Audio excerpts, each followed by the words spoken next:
Hey everyone, this is Isaac And this is Jackie from Nonessential Media, and you are listening to the Beach City CROWS podcast. This podcast is all about our favorite cartoons, mine being Steven Universe. and mine being Haikyuu. Just a warning, this episode will feature spoilers for Steven Universe through Season 1. And spoilers for Haikyuu through Season 1. Thank you for listening, and we hope you enjoy.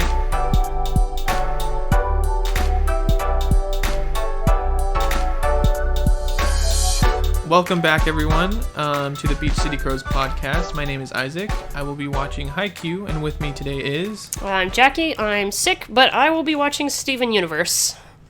And we both had a lot in these episodes, so Yes. prepare your minds to be blown. Yeah, that was definitely for both of us. It was, especially for Steven Universe, this was probably the most plot-driven stuff we've had the entire season. These last couple episodes really just, so much crap happened. So much important stuff, so much action, so much character development.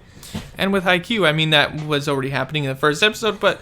That's two different shows, to each their own, you know? Yeah. What did we want to start with? I don't know, it's up to you. What do you want to start with? Let's start with Steven Universe. Let's start with Steven Universe. All right, so starting with Steven Universe. So let's talk about the episode that to me was it kind of pissed me off a little bit.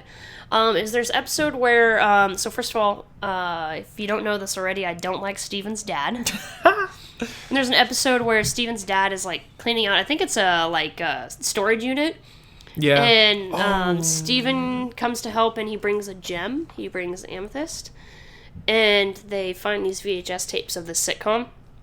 And they end up, Amethyst and Greg, which is Steven's dad, end up watching these VHS tapes of this sitcom together, and they miss an important moment for Steven going to the fireworks and stuff. But there was this, to me, what should have been a very vital moment where Amethyst and Greg get into an argument because Greg is like, oh no, I promised my son I was going to be there. So one thing about that is it shows to me, I think, one thing that Greg and Steven have similar is they're not very smart.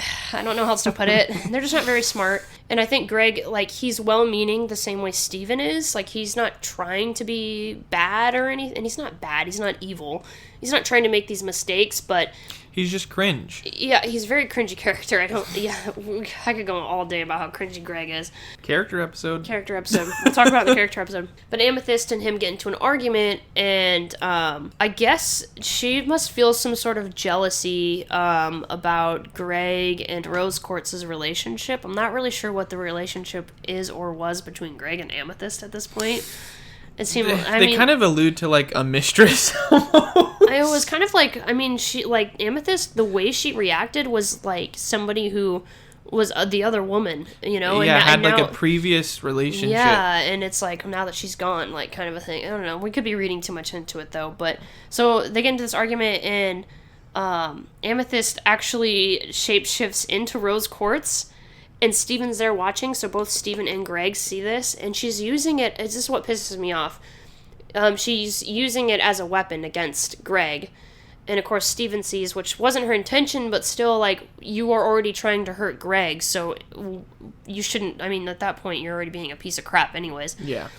But then at the end of the episode, she just said sorry and everything was better. And I feel like nothing was resolved. I feel like there was this she tried so hard to hurt him that, she really went to his deepest, most infested wound in his soul and ripped it open and then just said sorry. You guys need to sit down and have a conversation. And to make it worse, Steven was there for that. And I get that Steven's a 13-year-old trapped or 14-year-old trapped in a 10-year-old's body, but yeah. So anyways, I didn't like that episode because there was something that was still, and I don't know if it's because it was a short. These are shorter episodes; they're 10, 11 minutes. But then it's why would you do that? Why would you storyboard that? Yeah, why would you go through the hassle of writing and directing this whole thing if you're not going to, if it's not gonna turn into something? It just felt like it was almost, almost a filler, but not really, because this was really important for their relationships, but there was no consequences, there was no resolution. It just sort of, like a simple sorry doesn't work in real life all the time. But I feel like sometimes with Greg and Steven, they sort of accept it, but that's not healthy. Like there's more going on, I think, inside both of them that needs to get processed, and sometimes those conversations need to happen. But anyways. One of the big reasons I feel like we look too deep into things with Steven Universe specifically, because it has these themes. Yeah, absolutely. And it's like, was this meant to be for kids, or was this meant to be for another audience? Because I don't know, like, it could go either way. Yeah, we were talking about, actually, before we recorded this, about how Steven Universe on Adult Swim would have been perfect. Because there is definitely a lot of dark themes and a lot of moments, which continued on through this set of episodes I watched, that you're kind of like, it's not that, I mean, I grew up watching, like, Johnny Quest and stuff like that. Like, I've seen true action cartoons. I know what they used to be able to get away with. But I also, as someone who loves action cartoons, am aware of how little they've been able to get away with in action cartoons recently compared to the old days, which is fine, I get it. But Steven definitely is, it's a show that is not afraid to dive into these deeper topics, and it is hard. Yeah, I think that's the thing, is like, maybe if it wasn't such a deep, heavy thing, we wouldn't be concerned about the fact that no loose ends were wrapped up, that this wound is still there. Because of the fact that it is dealing with that, we want that closure in a way. And in reality, sometimes you don't get closure. You know, that's something that maybe will never be solved between the three of them. But the thing about that is, like, they show Greg's reaction, and it's like, it's pretty bad, you know? Yeah, you can tell he's dealing with a lot right now. Absolutely. And then he's just fine. And everyone's, Amethyst is fine, Steven is fine, Greg is fine. Yeah, they just go, it's like nothing happened. It's like, oh, you just, like, totally destroyed our minds, but cool. It's cool. The next day, we went and slept it off. It's no big deal. Trauma, whatever. Yeah, trauma. We just move on. Trauma-cast. That's how we deal with traumas. We just keep going, you know? Like, that's... And unfortunately, I feel like that's how a lot of people deal with trauma. Because I think that trauma is such a sensitive subject, because a lot of people are uncomfortable talking about the origin of trauma. And that's something they were alluding to. I don't know. I just think that, and then also, of course, if Greg goes and talks to a therapist about it, yeah, so I had a kid with a gem. Like, I guess there's no real, like, way for him to, no reasonable way for him to deal with that trauma. Maybe it's just something he'll always have with him. I don't know. Yeah, that. Anyways, enough about that episode. Yeah, before we, like, rag on. Yeah, we could go all day with this. I will say, though, that we then got some pretty cool episodes going in after that were huge. So Peridot, which she had appeared earlier, has come back, and not just in a small way, in a big way. I was kind of looking forward to this for a little bit, because it's something that I feel like has been building for a while now. And obviously, with you being a fan of Steven Universe, like, you're helping build the hype around it as well. So I'm like, oh, okay, I know this is not like something that. Then I mean, there's times where I've straight up asked you, when it comes to Steven Universe, is this something that I need to remember? Because there's so much going on in the show. So much. And when you have these 11 minute episodes, not all of them can be huge plot progressing episodes. Like, some of them, Frybo, for example, is not Ronaldo. Anything with Ronaldo. Ronaldo's the worst character. I'm just going to throw that out there. If you like Ronaldo, don't at me. But he's terrible. Anyways, so Peridot comes back. Peridot doesn't just come back in a small way. She comes back in a giant hand. A giant hand ship? Like, it's literally a pointing hand pointing down at Earth? Yeah. What the... Yeah, a gem technology is different. See, and that's the thing that's been, you know, because when they're not very clear about the origin of gems, really, in the beginning of the show, and that's something that I've been having to learn as they do this world building through the plot. Because, I mean, I'm like, they're gems, like, they just pull them out of the ground, right? Well, I guess one of them, but... I mean, I didn't understand that they were, you know, they're obviously aliens, and they definitely have some very unique tech. I just want to know why they thought a giant hand was a good idea. I don't. They couldn't have just done, like, a flying saucer or something. Yeah, it's weird. And you'd think with as much filler as they have in the first season that they would use that time to kind of give more backstory on the gems, more lore. But, again, the way that things play out in the future episodes, it kind of makes sense. But then it's like, I don't know. We'll figure it out when I get there, I guess. Yeah. But yeah, so Peridot comes back. Not really thanks to Lapis, but thanks Lapis. And they bring a giant ship, and in the ship is fucking, I don't even know what to describe this female gem thing. Jasper. Thank you. This warmonger. They bring Jasper, who's this like fucking 7 foot tall, 300-pound pure muscle gem. That doesn't even make sense. I want that on a shirt. 7 foot tall, pure 300 muscle gem.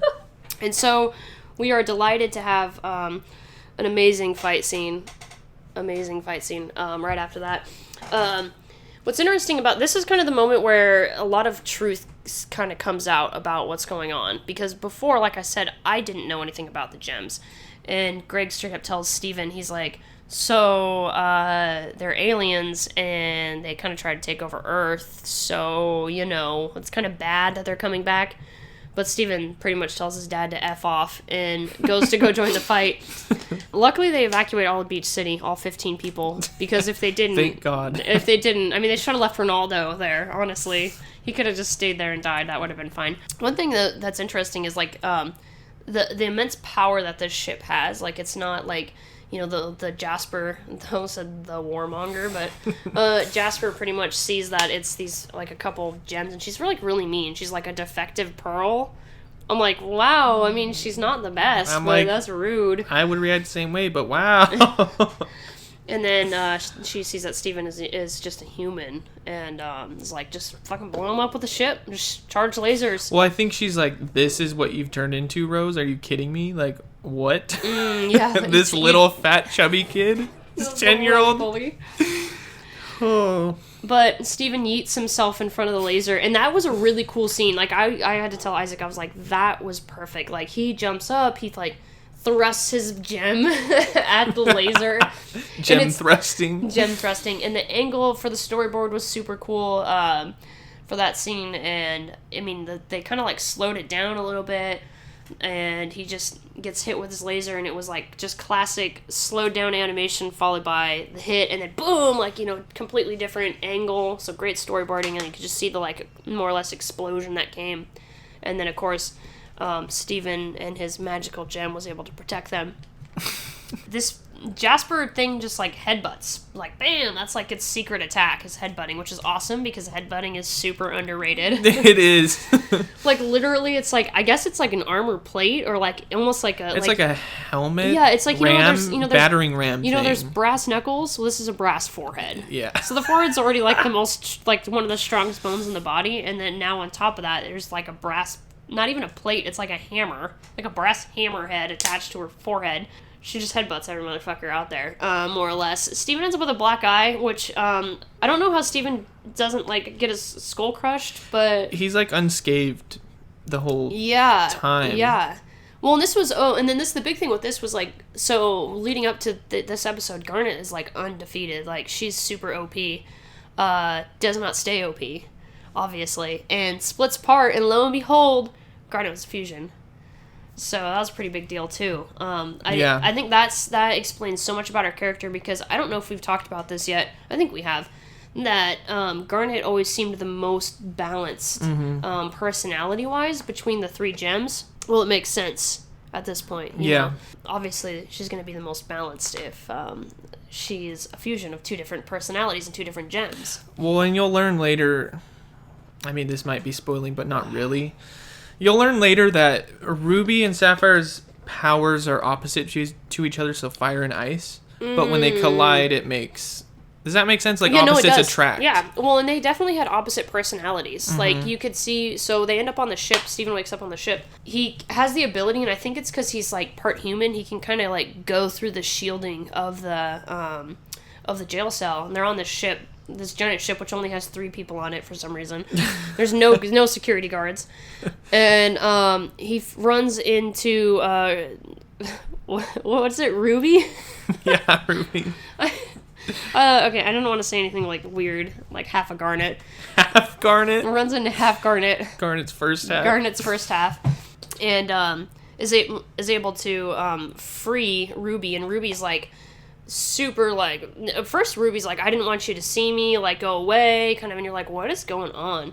You're like, because we don't know, like, we're kind of like, who is this person, you know? Like, because when Garnet got busted, for lack of a better term, got freaking tased, more or less, and poofed into these two different gems, we didn't actually see their forms, we just saw the gems.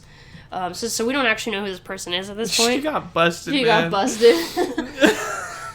But then Steven, and this Ruby's ends up listening to Steven and is going to go find Sapphire, who's singing, and Sapphire, right? Yeah, Ruby and Sapphire.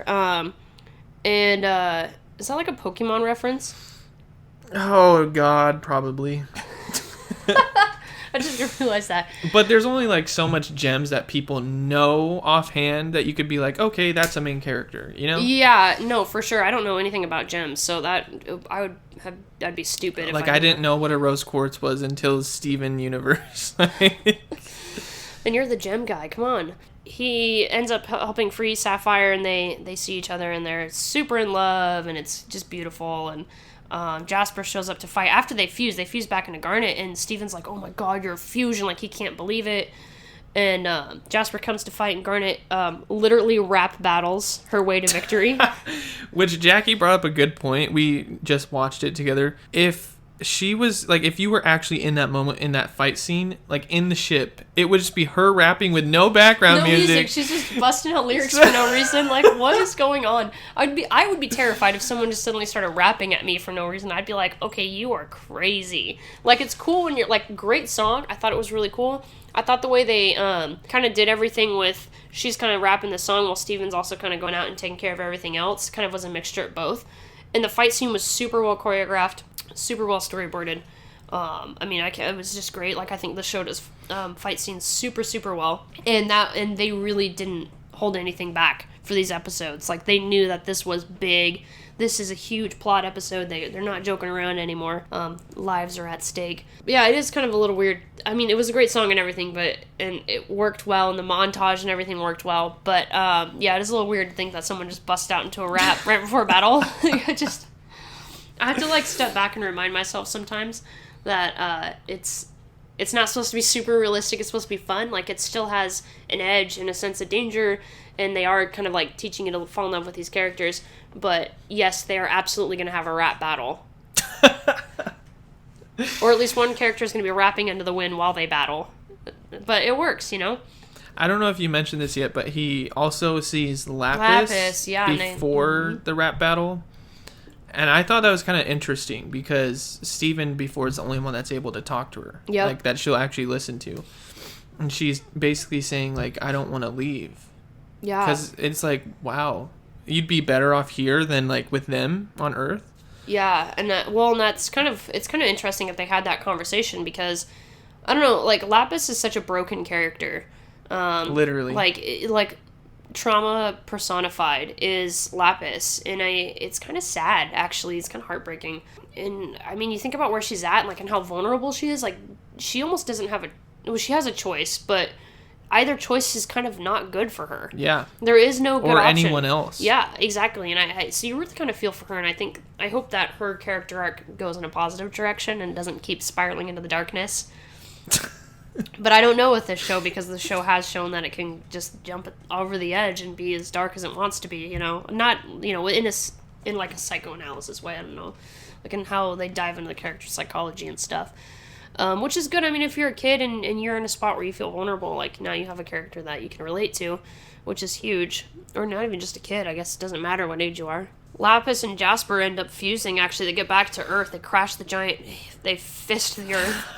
They fist Beach City. Unfortunately, Ronaldo was not there to receive the fisting. Oh my god. And, so, of course, this battle... You know, another battle for Earth, I guess. And, Jasper and Lapis actually fuse into this. I don't even know what is it called? This, like... I don't know. Malachite. This fucking, like, hideous Final Fantasy VII monster. They actually stay fused, but it's interesting because Jasper was going to attack, and the ocean reached out and, like, latched onto this malachite thing. they have that internal struggle. Like, what are you doing? Well, I'm going to stay on this crappy ass planet, and you're going to stay here with me. We're going to suffer together. Dark. And it's interesting because that's probably the first time that, you know, we've seen Lapis kind of show that, like, aggro side, that super aggressive. Well, and it also shows that she's, like, there for Steven a little bit. Well, yeah, and I think that makes sense because her and Steven have connected, and we've seen that every time that she's, I mean, from her first appearance, really. Like, and you mentioned it earlier, like, that's kind of the character that she talks to, is Steven, so... I mean, it definitely fits. It makes you wonder how powerful Lapis is, because she was able to hold down Jasper in that fusion. Yeah, in the fusion. They were one being. And she was able to... take control. Whilst remaining fused. Because what we've seen from fusions in the past is that if they're not actually synced up mentally, emotionally, etc., they break apart. Yeah. But no, not with Lapis. She's like, we're staying together and we're going to suffer together. So that's really interesting. And you can kind of tell when they're going to the ocean, Jasper's trying to, like, break through the fusion with in the face area. It was like, that was really cool art. Like, it kind of distorted a little bit, and you could see the, like, struggle, the physical struggle that was there. But, and then Connie and Steven kind of had some outs over it. Steven was, like, traumatized. And decided he couldn't be human anymore, that, you know, this is actually big. I think this is actually a big moment, because Steven has been... all fun and games. Regardless of consequences, Steven wants to go and have an adventure with his friends. That's all he cares about. Now he's realizing the consequences aren't just his own well-being and in himself. The consequences are vast. They're huge. It's not even just about Beach City anymore. It's about the entire universe. And he's got to kind of man up.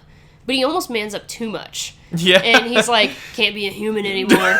Gotta go defeat the evil empire, you know, like, he's like, so, he goes, which, I mean, it's his first time realizing this, he doesn't know how to balance that, and Connie, is super concerned and trying to get a hold of him, and he's kind of running from her in a way, and I think it's not that he's running from her, but he's running from the own battle within. He's running from, I want to have fun, but I understand that I have a destiny that I can't fight. Like, he can decide that he's not gonna, you know, save the day, but the only result that's gonna come from that is death and destruction. Like, he has to step up and be a man, be an adult.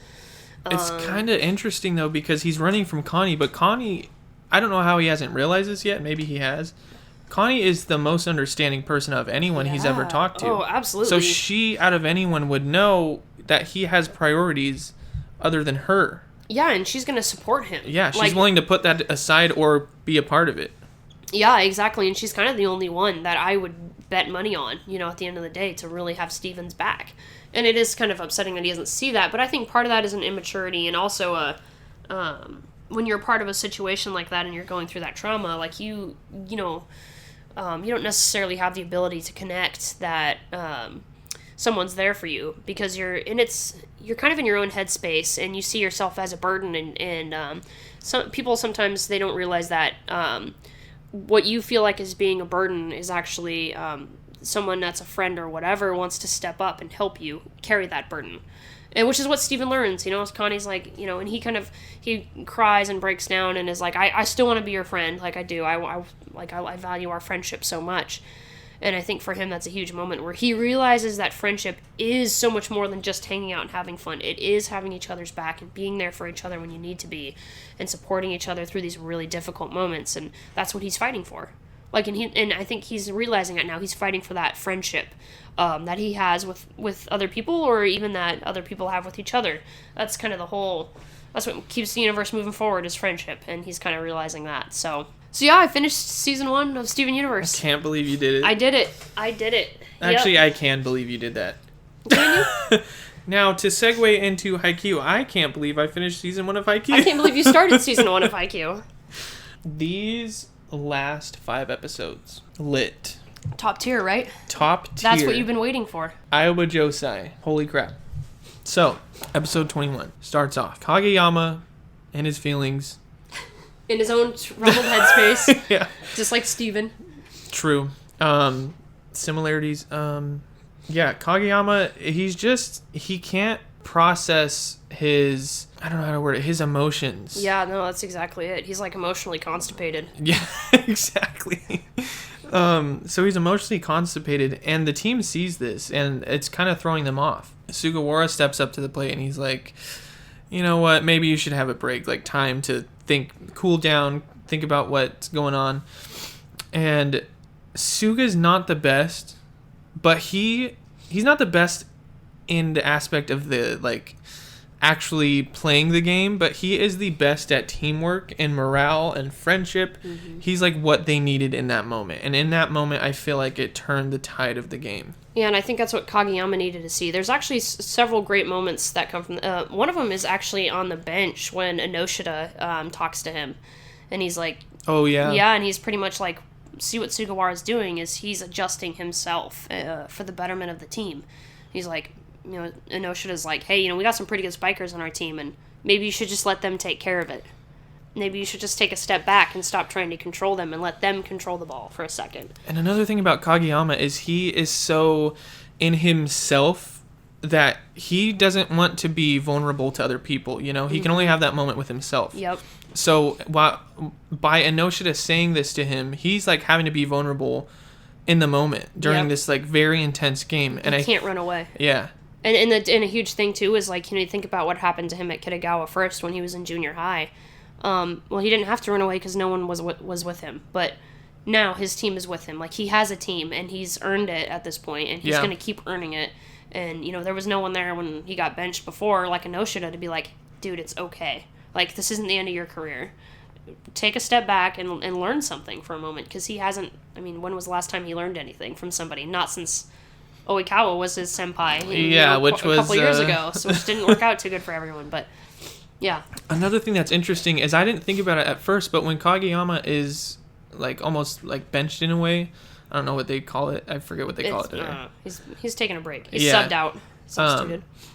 I didn't realize this, but Hinata won't be able to do as well because he's always relied on Kageyama's sets. Yeah, and I think we've talked about this before. Like, Hinata's not actually a good volleyball player. Yeah. Like, he's not. Kageyama makes him a good volleyball player.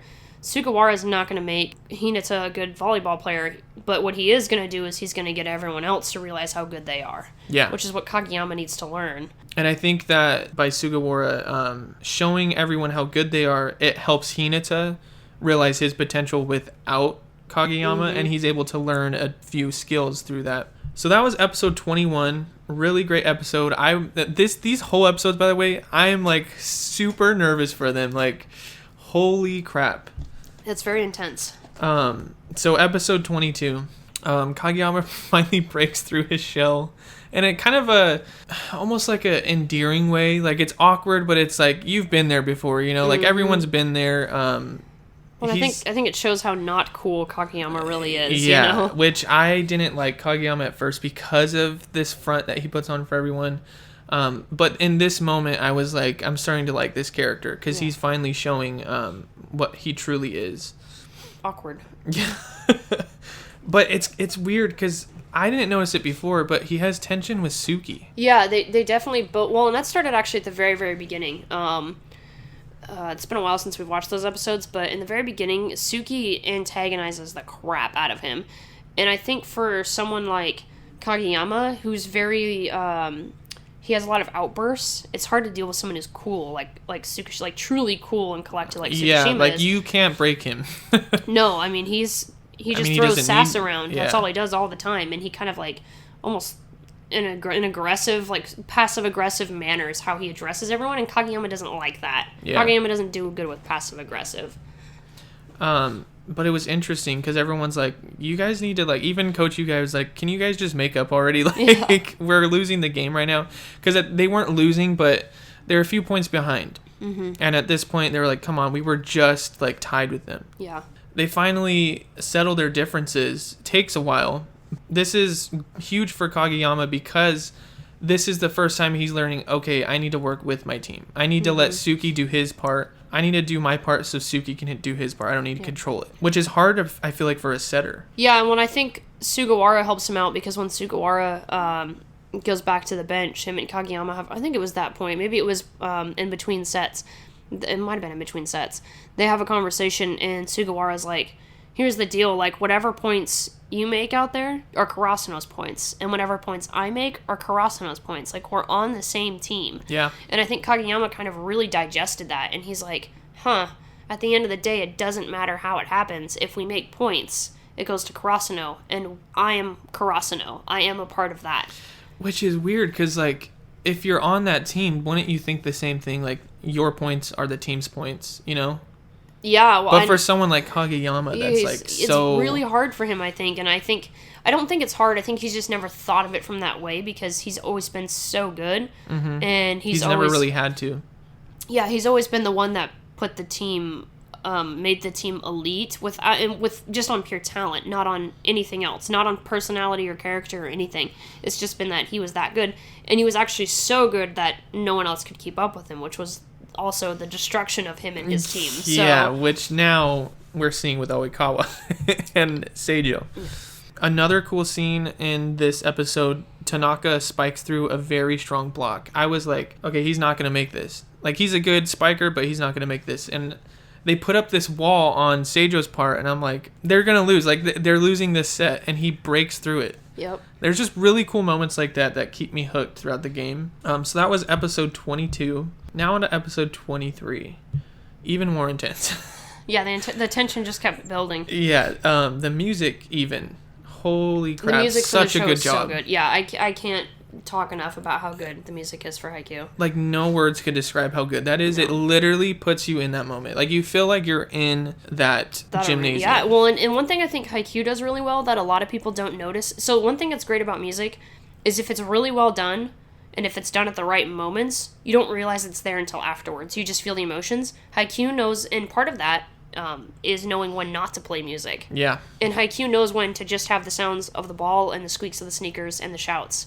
And it really kind of, so there's moments where there's rallies going, and you're just like, I am watching a volleyball game right now. And then the music slowly builds, and it's building, and you don't realize it because you've already been sucked into this idea that you're truly watching a volleyball game. And then suddenly you're like, oh my God, my heart is feeling something. Yeah, like my heart was racing, and I'm like, I'm literally just laying in my bed. How's it racing right now? But that's how intense it is. Right off the bat, it could be anyone's game at this point, like whatever. But then there's a chance ball thrown or passed from Karasuno to Seijo, and then it's about to go back to Karasuno, and Oikawa just goes really close to net and grabs it. A really cool slow motion scene. I was like, you can do that? I mean, I guess, but like, what? Throws it back to his team so they have a chance to do an actually good spike. I was like, what the heck? Yeah. This guy is insane. He's pretty good. And Kageyama's looking at it like, crap. Another thing I need to learn. Yeah, that's how Kageyama does stuff. He's like, I want to learn that. He's like, I might be shitting my pants right now, but... Karasuno has reached their full potential, but Aoba Josei's been there the whole time. It's something I think Specs, what's his name? Takeda? Yeah, so Takeda says that, and it's so true. Like, Karasuno might have a good, like... They're good against them for the most part, and that's only because they're like learning new things. But you look at Aoba Josei, and they've been there the whole time. Yeah. And I didn't really see that until he said that. And it made it even more nervous. Like, they know how to put these moments in to make you feel a different way. Right after that, it was like a very crucial, nervous moment. And then literally right after that, Tanaka says, Tsukishima, get dirty and bite them in the ass when they're not looking. And then Suki's like, no. I just love the relationship between them because it's like polar opposites. It is, and they can, like, Tanaka is not like affected by him He at does all, not and vice care. versa. And then when they talk shit to other teams, it's even better. So. Oh, and then Hinata or Oikawa's starting to notice Hinata's movements more sporadic, and he's actually kind of nervous. Yeah. And I was like, that is hilarious. Like, Hinata makes you nervous. Because he's not predictable, Yeah. and I think that's the thing. And he's the greatest decoy. Exactly. He's achieved it. Oh, and then he just like goes. This is the thing about Hinata is every single episode, he just becomes better. Yeah, well, he has the most potential to grow. I mean, he's the worst, but yeah, he started out as like literally the worst player on the team. Yeah, and so it's not hard to have growth when you're that bad. Kageyama, on the other hand, having growth is like a big deal because he comes in.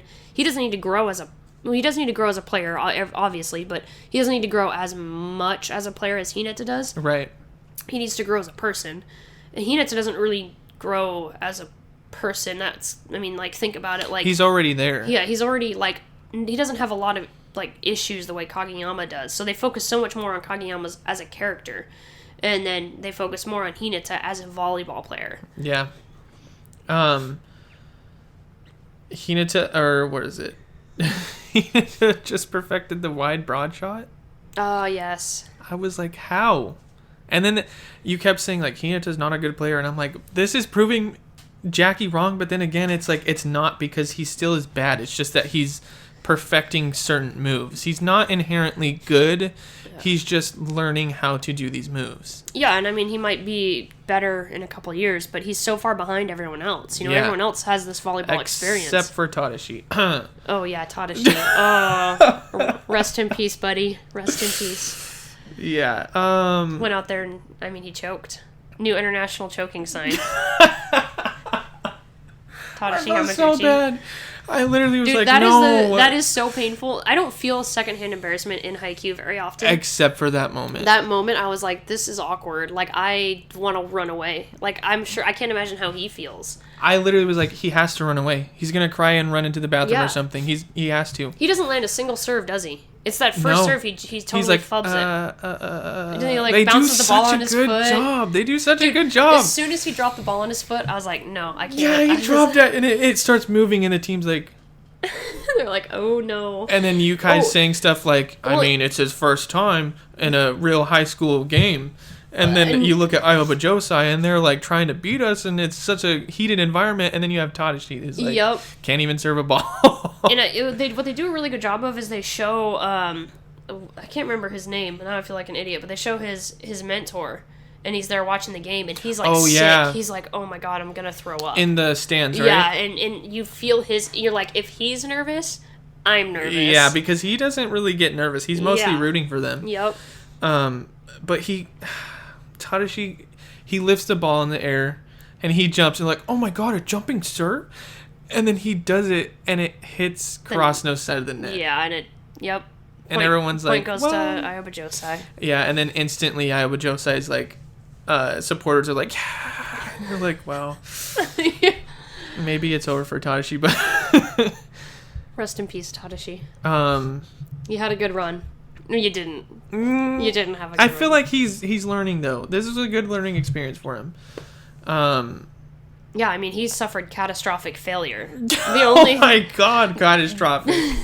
The only direction for him to go is up. Yeah. I mean, it doesn't get any worse than being 0 for 1. Yeah. Doesn't. You're batting 0, buddy.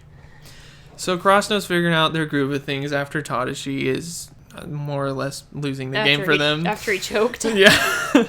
But then they're about to win, and then guess who does a setter dunk? Again. For like the 20th time. And nobody knows it's going to happen because it's Oikawa. He's such a good player. Oh my God. At this point, I was furious. I was like, why? Why? Are you kidding me? Why? Like, I'm pissed. I'm pissed thinking about it right now. I know, I can tell. It's pretty funny. And then Kageyama's just like, maybe I should give up. But he doesn't. Nope. One thing I noticed, this is the point where I noticed Krasno's, I think I pinpoint their, like, number one thing that they fail at is keeping the momentum. Yeah, they're very sporadic. Yep. They're sporadic in their movements, and because of that, they're sporadic in their momentum. They're not steady. Like, Seijo is slow and steady wins the race. Yeah. Not that they don't have their own level of energy, but it's different. And then Karasuno is super intense energy. Like, they're hitting on all sixes the whole time. Yeah. It's almost like if this was an RPG and you know how it shows, like, the health bar? Yeah. Like, stamina and all that? They would be... I feel like Karasuno and Seijo against each other, like, if they're fighting, I feel like they would almost beat each other, but in different ways. Yeah. Like, Karasuno's stamina might be all the way down, but then Seijo's, like, health might be all the way down. I don't know. Sounds really nerdy, but... Yeah. It was a little nerdy, but that's okay. I even put in my notes, I was like, I can't handle this. I can't handle this. It's too tense. Really Who shitty knew for a them right volleyball now. show could be so tense? I know.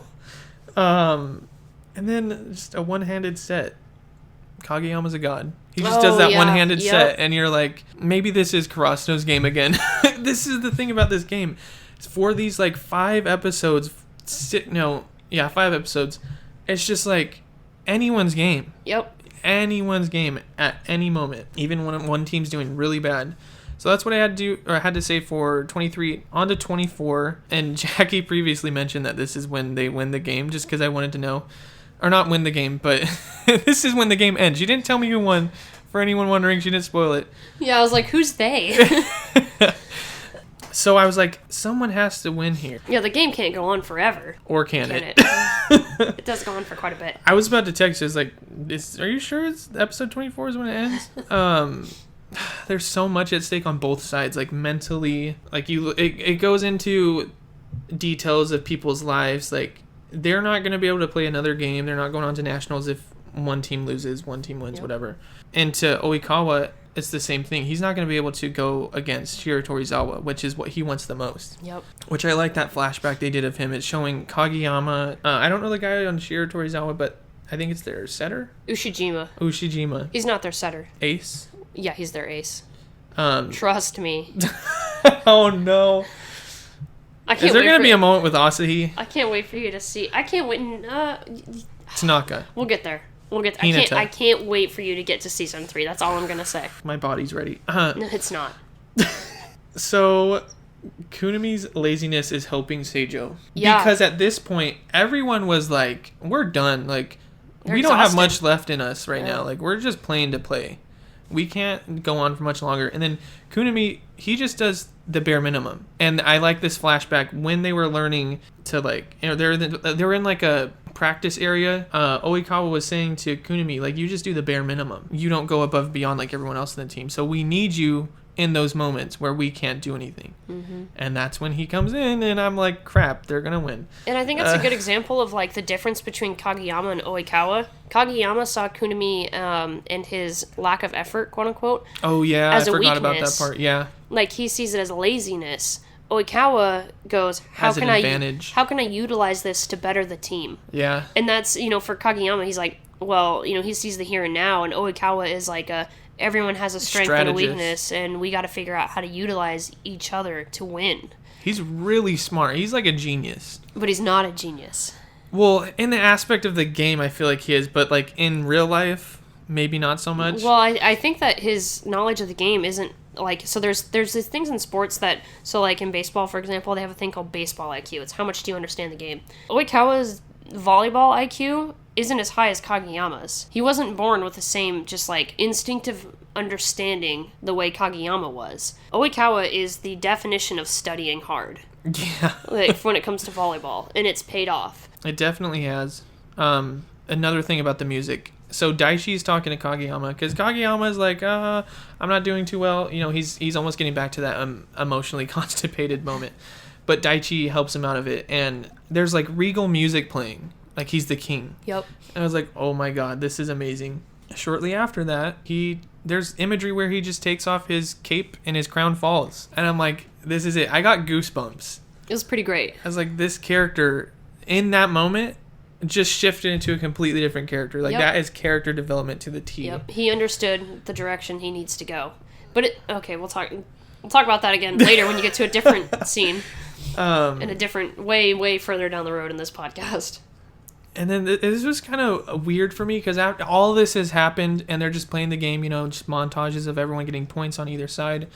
And then people rooting, and I'm like, nobody's really rooting for Karasuno besides the two neighborhood guys. Yeah, Karasuno, what I love about Karasuno, and this could be because I am a fan of underdog teams, as you know, from my unfortunate history with baseball teams. They are the true underdogs. No one believes in them. And I think that's what's so interesting because on paper, if you look at the skill set that each character has, they could be a very good volleyball team. There's no reason for them not to be. Yeah. They have a star setter. Their captain is great at receives. An amazing libero. They have like one of the best liberos, hands down. Tsukishima doesn't even try, but is really good. Yeah. Asahi's a very strong ace. Tanaka's an up-and-coming ace.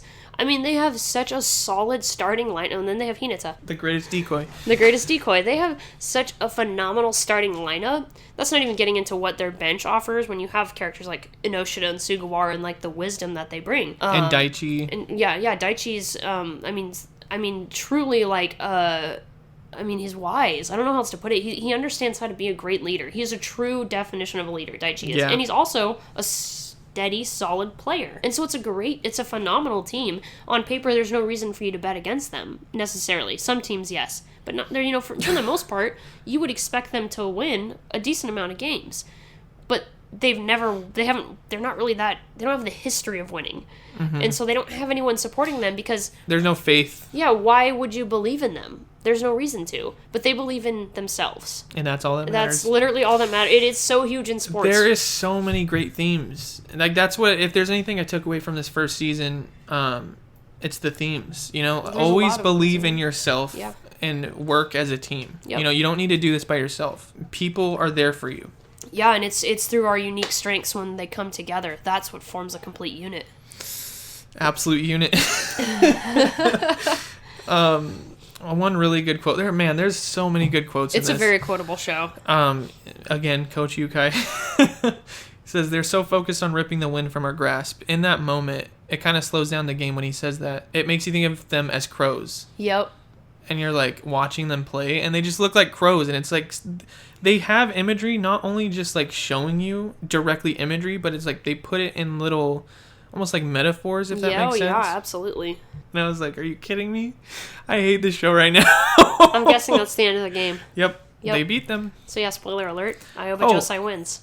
Yeah, but to get there, Karasuno was not letting them win because I think they got to 31 points. Yeah, it was intense. It was a pretty intense game.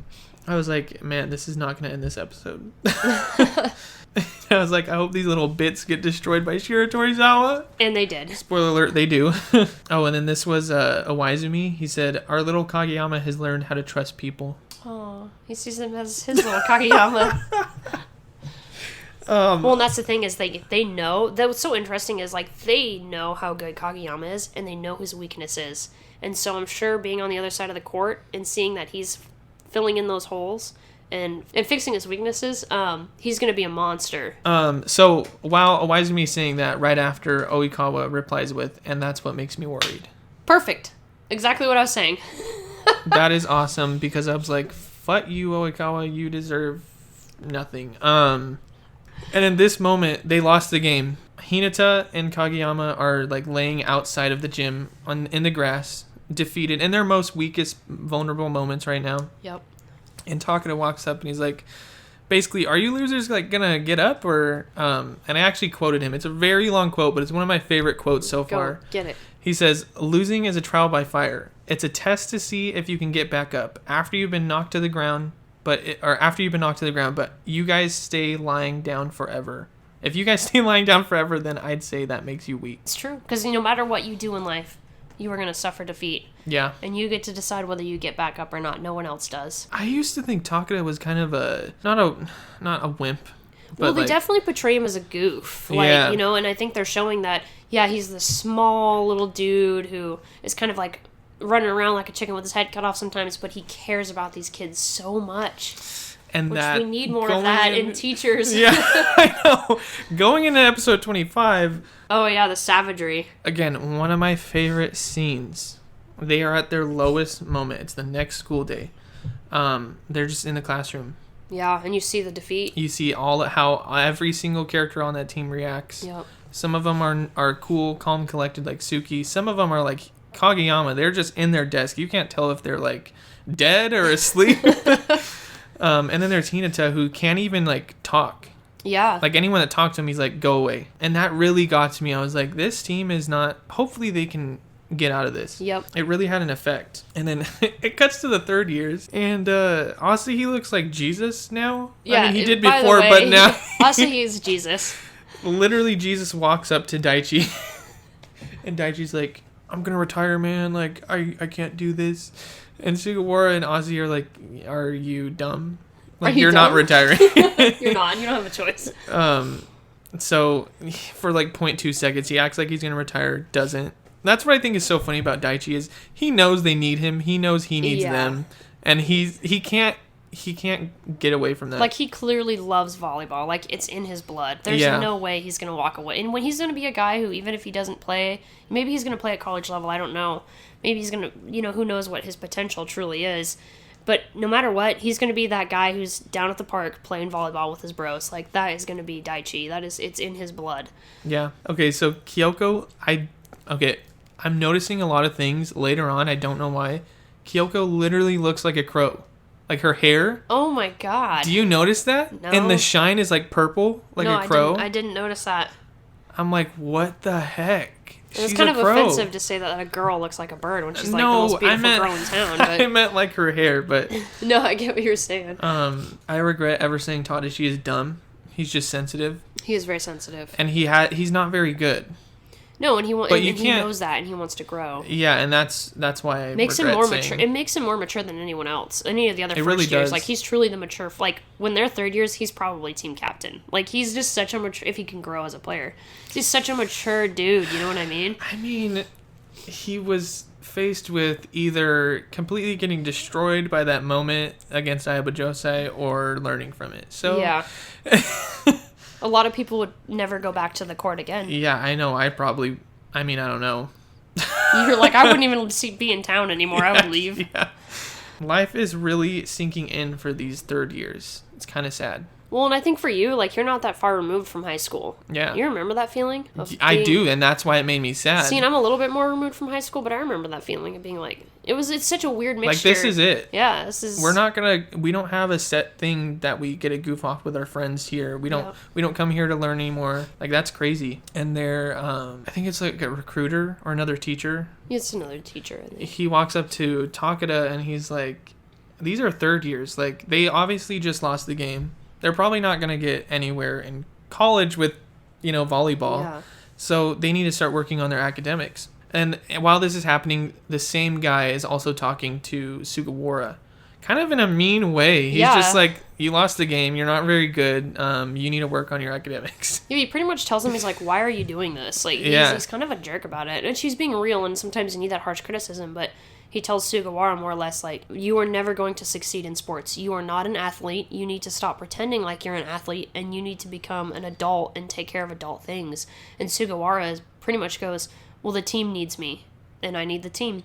So it doesn't matter if it's volleyball. It doesn't matter what it is. Like, and that's his family, The thing about this, why it's so sad to watch, is because both sides are not wrong in any way. No, they're not. Sugawara deserves to have that team and deserves to be a part of it, and he also does need to realize that and he's not that far away from having to be an adult, and if he's going to college, he better be ready. Like, that's not a joke. It's not a joke to have to grow up and be an adult, so... But you don't have to be a dick about it. Yeah, that was kind of the feeling, and then in the fact that he's so adamant that he's like, no, I will be back on the court. Like, that's how much volleyball means to him. But I don't think it's just volleyball. Like I said, I think it's that team. I think he realizes his role. He knows that he's making Kageyama a better person. Because he is. It's him. It's not Kageyama making himself a better person. I mean, it is Sugawara's influence. You go back a couple episodes, literally him. He's the one that made Kageyama him and Inoshita both. But, I mean, definitely Sugawara. And I think that... And you're going to keep seeing... Sugawara's been there since day one. He was the first one to sacrifice his own personal time and to help Hinata. He's not even in the starting lineup. Hinata can receive volleyball because Sugawara taught him how. That's insane. Think about that. That's how much of an impact he's had so far, and his impact is going to continue, and he knows that. I mean, it sounds kind of like arrogant in a way, but I think that when you know your place on the planet, you take advantage of that. Yeah. So at this moment, Kageyama looks at Hinata in a field, and he kind of just goes, ugh, and like walks away. And I'm like, man, it wasn't necessarily Hinata's fault. It wasn't your fault. It was just the other team was better. Yep, you just lost the game. Yeah, so don't blame anyone. And he knows that in his head. He's probably thinking, I can't blame anyone but myself or my team, So he walks away and he ends up going to the gym where they practice. And they were supposed to have the day off. And he's like, oh, there you are, Kageyama. But he like slowly walks up because he just knows Kageyama is not in a good place right now. But Hinata, nonetheless, is like saying, I want another game to play. All I want is to play another game to keep playing. And Kageyama is almost like, I feel like he's almost about to cry. Well, I mean, because Kageyama's never had a friend. Like, they're both at their lowest moment of the year so far. And this is when they need each other. And he's got people for the first time. So. But Hinata's like going upside down in the rafters with like a ball and screeching. Yeah, he's literally running around screaming his head off. I'm like, okay, official crackheads right here. Like, and then they're both running around, and I'm like, they're both running around screaming. Is this like their moment? Almost like when Aang and Zuko, when Aang learned how to firebend with the dragons when they were dancing. That's what this is? They're learning how to play volleyball by screaming in the gym, in the Quonset Hut gym that they have. Literally, Kyoko shows up and she's like, "Oh, hey guys," and they're like, "Oh, what? What are you doing here?" And then all of a sudden, Tanaka and Ishinoya, all of them come walking behind them, and they're like, "We're here to practice." We're here to practice. Which I thought was so cool, but then I was like, the third years. We never figured out what they were going to do. Because they were tasked with this option of leaving or staying, which is insane to me. They end up staying, and they come running back. They're like, "We're late to practice." And I was like, yeah! I was like, we're not going to be shit anymore. I'm going to cry. The third years stayed. The third years are like friendship The goals. most wholesome people in this show. They are. How can you not love those three? And Kyoko too. How can you not love those four? Yeah, those four. Yeah, they're such a huge part of the team. They're such a huge part of the show, and yeah, they're just wholesome. They're good people. After that moment of me like tearing up, I was like, get shit on Seijo, because they ended up losing to Shiro Torizawa. It was just the perfect ending to this season. Everyone stayed on the team. Shiro Torizawa beat his Hayabusa Josa. Like, what more could I ask for? Maybe Karasuno winning? Well, that maybe would have been a little better. I mean, I knew going into this they weren't going to win, because it's a realistic anime, you know? Yeah, and I think for me, that was the moment when they lost. I was like, oh, they're not just going to power trip all the way to win nationals. Yeah, I was like, they wouldn't do that. Yeah, so. Which I like how they went with that route, but it was a roller coaster to watch. Yeah, absolutely. Another thing that happened before the show ended, Kyoko walks in, Tanaka and Ishino are like, "Oh my god, I love you," and they literally launch. They launch themselves. No joke. And she just ducks, and they go yeeting across her. Like, what And then when heck? they came back into the gym, they're covered in dirt. Yeah. There's a lot of crackheads on this team. Yeah, there is. No joke. Perfect ending for season 1. Never give up. Keep striving for greatness. Beautiful. Awesome. This show lit. Can't wait for season 2. I'm so shocked. Like, I literally, people, you don't understand what this, I know I've said it in a different episode, what a process it was for both of us. Because I had originally presented the idea to Isaac, because I was like, I can sit through Steven Universe no matter how long ago bad was this? This was like a couple years ago. It's like when we first met. This was like 3 or 4 years ago, because it was like, it had to have been like 3 years ago, because I don't think season 3 was out yet. Wasn't this like one of the moments, I came over with Rachel to your house? It was, and you were talking about podcasts. Yeah, because me and Jared were doing one for Naruto and Legend of Galactic Heroes. Yeah. And I when I have a show I like, I just want people to fucking watch it. I don't care what the cost is. Yeah. And I was like, I can sit through every episode of Steven Universe if this guy tries IQ. And I gave him the Blu-ray. He held on to it for months and months and months, and I kept being like, have you watched it yet? Have you watched it? Just 15 minutes. Just 3 episodes. No, it's just 5 episodes. Just 3 episodes. Just 15 minutes. Just give it a shot. And you didn't watch even a single second of it. You were like, no, I'm not going to like it. Why? I don't like anime, and I don't like volleyball. I don't like anime or volleyball. Actually, I do like volleyball. I don't really like anime that much either, believe it or not. I'm very picky about anime. That is so crazy you say that. I don't remember saying that, but I'm pretty sure I did, because that was a dumb bit. I love volleyball right now. Like, it taught you to love the game. Yeah, I want to play it. I want to watch it. Yeah. Like, I want to root for people playing volleyball. Yeah, it does that too. And what I think it's interesting is that this goes to show what the whole experiment really is. If you, just because you look at something and you think you're not going to like it, go into it with an open mind.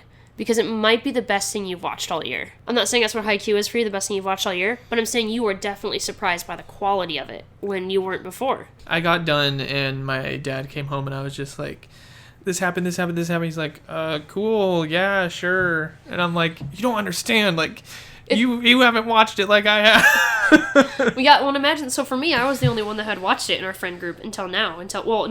Charlie watched it and he got into it because it was funny. He's like, this is funny. I can watch this. But aside from him, like, no one else would give it a shot, you know. And it would be, people would come over and I'd be like, yeah, you can come over and I'll cook you food, but you have to watch what's on the TV. And they would end up sitting there watching these episodes, and they'd be like, wait, this is actually a good show. Like, what is this? What is this? I can't believe a volleyball anime is this good.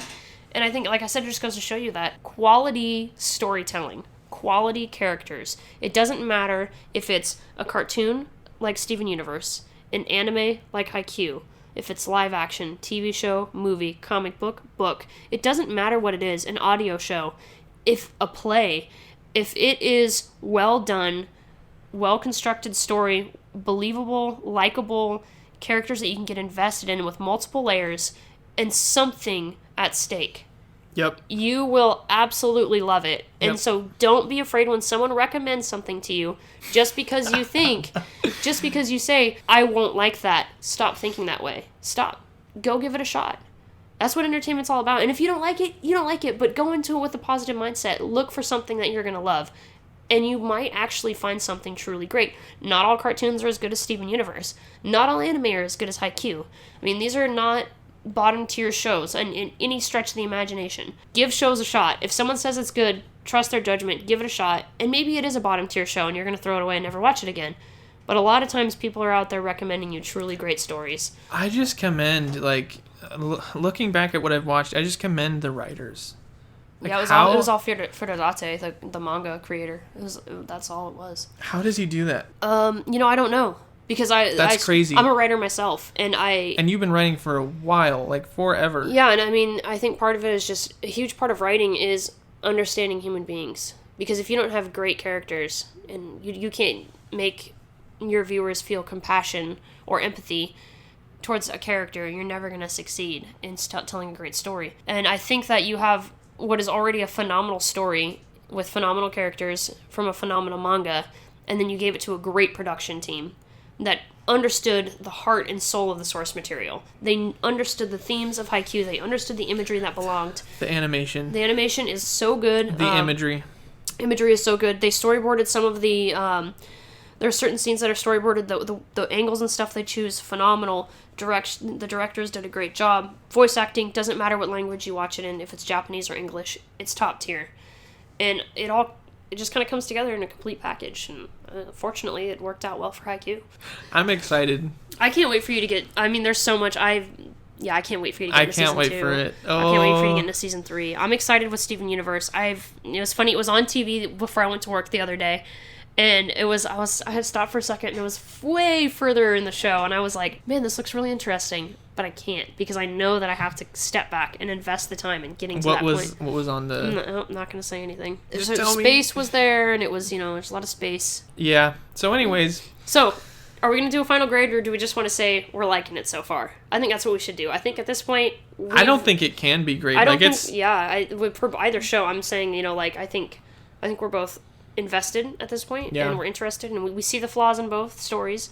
We see the flaws in both shows and the execution, but we're kind of embracing the flaws in a way and truly seeing past them and seeing the greatness that both the potential for greatness and the greatness that we've already been able to witness in both shows. Anyways, so yes, that the next episode is going to be a character episode. We're going to talk about characters. Let us know who your favorite characters are. Kageyama's going to be at first. I could talk about Kageyama for more than one episode, so prepare yourselves. And I think I can now, seeing what I've watched already. Yes. And, then we're going to, after that, we're going into season 2 for both shows. Yep. And we're checking forward. Awesome. Thank you guys so much for listening. Thank you. We hope you guys have enjoyed the first season of whatever show you're watching. Hopefully both shows. You should be watching both shows. Get a hold of us. Let us know what you guys think. We want to hear from you guys. And thank you again so much for listening. We will see you next week. Bye.